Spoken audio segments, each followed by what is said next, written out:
Alors, comparé à la vidéo du dernier épisode, j'ai mis ceci, c'est un bouchon. En fait, j'avais perdu mon bouchon d'huile, donc j'ai récupéré un gros bouchon, je l'ai mis et franchement, ça tient vraiment pas mal. Alors, le filtre à huile, le réservoir d'huile, je l'ai vidé parce que je tourne au mélange, parce que je n'ai pas du tout confiance aux pompes à M6 pour moi qui sont de la merde.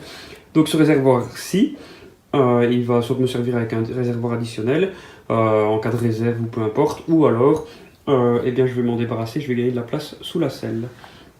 Donc qu'est-ce que je vais changer? Je vais changer ici les poignées. Donc là les poignées sont pour moi dégueulasses. J'en ai trouvé des pas chers sur eBay et je vais les changer. Donc, de l'autre côté on voit que pareil, j'ai des poignées, voilà, j'ai un carbone et une qui est pétée, donc je vais les changer, ça coûte vraiment que dalle. Donc voilà, les embouts de guidon, ça restera comme ça. Je pense que je vais également changer les ampoules qui sont des BA20D. Je vais donc en commander, puis je vous mettrai le lien dans la description. Autrement, qu'est-ce que j'ai fait? Oui, comparé au dernier épisode, j'ai... Ici, vous vous rappelez, je vous avais dit que c'était de la merde. Voilà, donc ici, c'est de la merde, mais je l'ai en fait graissé. Bon, je sais pas si on voit bien, mais je l'ai graissé ici. J'ai fait pareil par au-dessus, j'ai graissé un peu tout avec du WD-40. Et maintenant, j'ai le frein qui s'allume tout de suite au moment où j'appuie sur la pédale.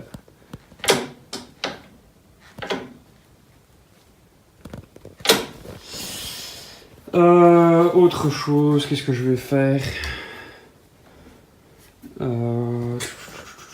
Ceci ici, je pense que je vais le ponter. Donc en fait, c'est le contacteur d'huile. Forcément, il va tout le temps s'allumer puisqu'il va m'indiquer que l'huile est au minimum. Donc ça, je vais m'arranger pour le ponter.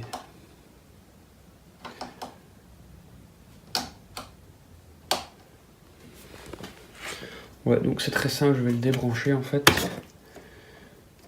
Je vais le débrancher puis je vais voir pour le ponter. Au niveau des kilomètres, on a 11 675. Donc comme je vous ai dit, je l'ai acheté à peu près 300 € en non tournante. Je vais faire quelques frais dessus et puis je vais probablement la revendre.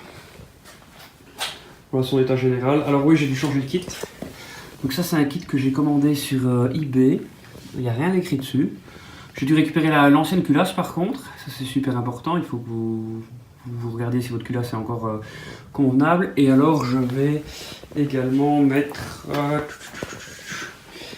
la place d'une vieille loque. Donc j'ai commandé simplement un filtre à air de type KN que je vais monter dessus. Et puis je vais régler le carburateur. Et puis je pense que ce sera bon comme ça. Donc pour le moment elle démarre mais elle fume à fond parce que voilà, il y avait beaucoup de crasse je pense dans le moteur, donc voilà. Au niveau des carénages je les possède. Ce qui m'embête juste c'est les clignotants, je vous avais déjà dit, niveau sécurité c'est pas le top, mais bon tant pis, ça crèvera comme ça. Et alors il faudra que j'achète une batterie. Ouais, une batterie, ça c'est clair.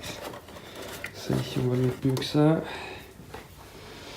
Sinon, que dire de plus?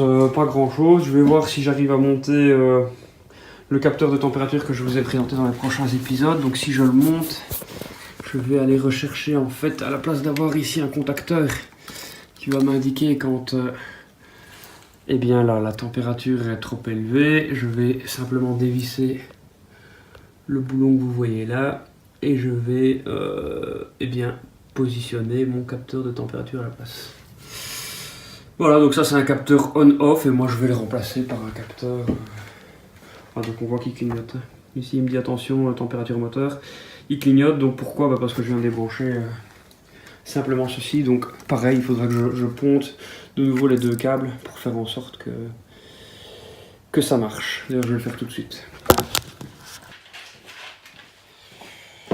Donc pour le ponter c'est extra simple. Je vais prendre ceci.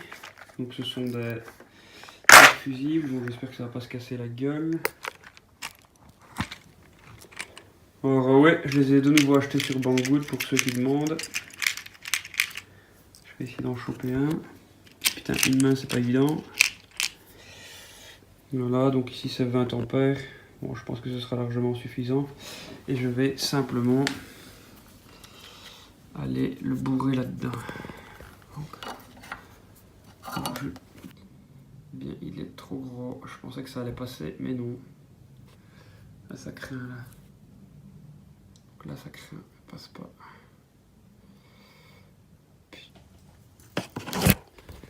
Voilà, donc je l'ai plié un petit peu à l'aide d'une pince. Bon, c'est pas top, mais ça va tenir. Mais là, on peut voir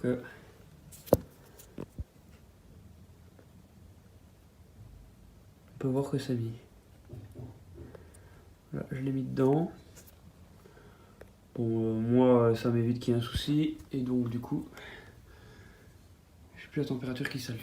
C'est un épisode un petit peu fait à l'arrache. Je suis d'accord avec vous, mais je vous invite quand même à aller voir les autres épisodes. Ciao, ciao.